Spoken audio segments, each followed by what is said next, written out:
معزز ناظرین، ایک روایت ہے جسے امام بخاری رحمہ اللہ نے کتاب الحدود جہاں پر حدوں کا تذکرہ کرتے ہیں اس روایت کو نقل کرتے ہیں۔ راوی ابو ہریرہ رضی اللہ تعالی عنہ کہتے ہیں کہ ایک آدمی نبی صلی اللہ علیہ وسلم کے پاس لایا گیا جس نے شراب پی ہوئی تھی۔ آپ صلی اللہ علیہ وسلم نے فرمایا اسے زد و کوب کرو، یعنی اسے سزا دو۔ ابو ہریرہ کہتے ہیں بس ہم میں سے کوئی اسے ہاتھ سے، کوئی اسے جوتے سے اور کوئی اسے کپڑے سے مار رہا تھا۔ پھر جب وہ آدمی چلا گیا تو بعض نے کہا اللہ رب العالمین تجھے رسوا کرے۔ آپ صلی اللہ علیہ وسلم نے فرمایا اس طرح مت کہو، اس کے مقابلے میں شیطان کی مدد کرو، یعنی اس کے مقابلے میں ایسا کہہ کر شیطان کی مدد مت کرو۔ معزز ناظرین، یہ روایت واضح ہے کہ ایک مسلمان کے حق میں بد دعا نہیں کرنی چاہیے۔ اگر اس سے کوئی غلطی، اس سے کوئی کوتاہی اگر ہوتی بھی ہے تو آپ کا رائٹ نہیں بنتا کہ آپ اسے بد دعا دیں، آپ اسے برا بھلا بولیں، کیونکہ جب ایک شخص، ایک مسلمان کسی کو بد دعا دیتا ہے تو شیطان بہت خوش ہوتا ہے، کیونکہ شیطان کا کام ہی یہ ہے کہ مسلمانوں کو آپس میں ورگلائے، مسلمانوں کو آپس میں نفرتیں پھیلائے اور ایک دوسرا اسے بد دعا دے۔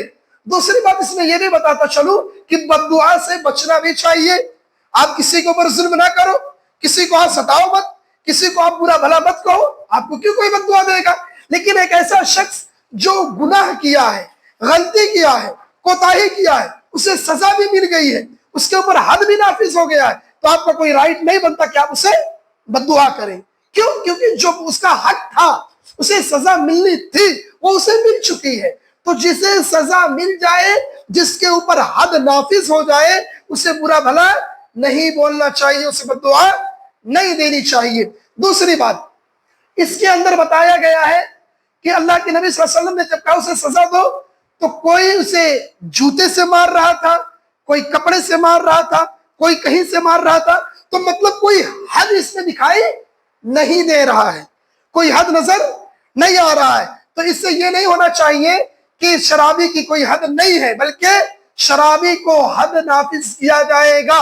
اللہ کے رسول صلی اللہ علیہ وسلم نے جب اسے سزا دینے کا حکم دیا تھا تب کوئی حد نافذ نہیں ہوئی تھی شریعت کی طرف سے، اور ہمارا اور آپ کا یہ عقیدہ ہے کہ وَمَا يَنطِقُ عَنِ الْهَوَىٰ إِنْ هُوَ إِلَّا وَحْيٌ يُوحَىٰ، نبی اپنی طرف سے شریعت میں کوئی بات نہیں کہتے جب تک کہ اپنا ان کا رب یعنی اللہ رب العالمین نبی صلی اللہ علیہ وسلم کی طرف وہی نہ کر دے۔ لہذا جس وقت اس بندے کو سزا دی گئی تھی اس وقت حد کی کوئی شریعت نافذ نہیں ہوئی تھی۔ بعد میں نبی صلی اللہ علیہ وسلم نے باقاعدہ کہہ دیا کہ ایسے شرابیوں کو حد کے طور پر انہیں کچھ سزا دی جائے گی، اور اس کی تعین بھی اللہ کے رسول صلی اللہ علیہ وسلم نے کہہ دیا کہ 40 کوڑے مارے جائیں گے۔ کسے؟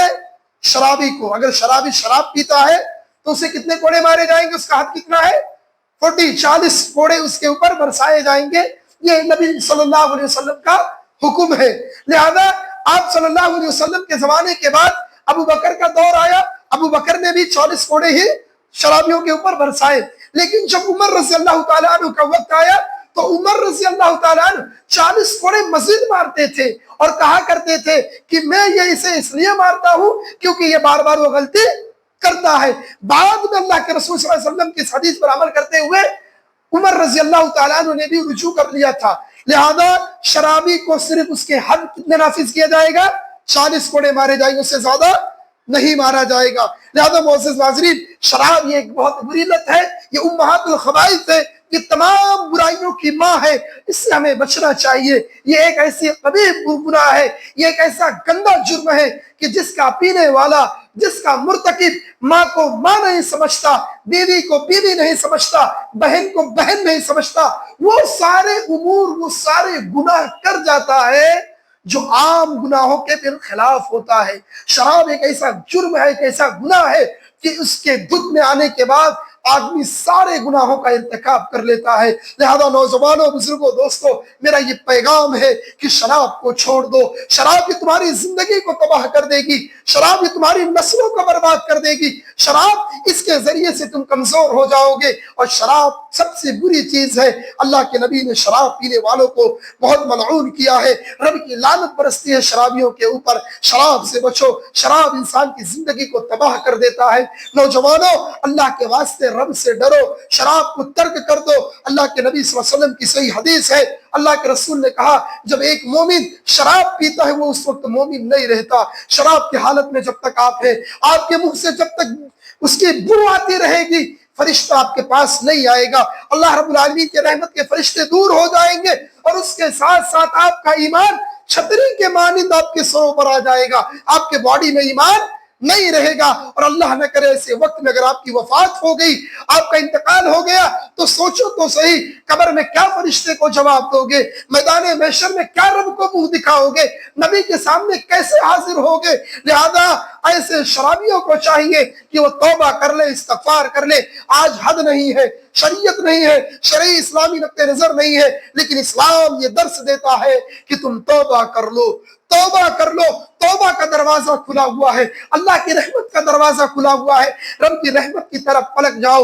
رب کی رحمت سے، اللہ رب العالمین کی رحمت سے مایوس مت ہو، اللہ رب العالمین ضرور معاف کر دے گا۔ رب کریم سے دعا ہے، اے اللہ ہم سب کو شراب جیسی لت اور شراب جیسی بری چیزوں سے نفرت کرنے اور اس سے بچنے کی توفیق عطا فرما۔ اے اللہ ہم میں سے جو جوان شرابی کا عادی ہے، اللہ اسے حفاظت کر، اے رب کریم اسے صحیح سمجھ دے رب العالمین، اور شراب جیسی برائیاں اس کی زندگی سے دور کر دے اللہ۔ اے رب العالمین ہم سب کو نیک عمل کی توفیق عطا فرما۔ اے اللہ رمضان المبارک کا مقدس مہینہ آنے والا ہے، اے اللہ اس مقدس مہینے کے اندر ہمیں زیادہ سے زیادہ عبادت کرنے کی توفیق عطا فرما۔ آمین۔ تقبل یا رب العالمین۔ سبحانک اللہم و بحمدک، اشہد ان لا الہ الا انت، استغفرک و اتوب الیک۔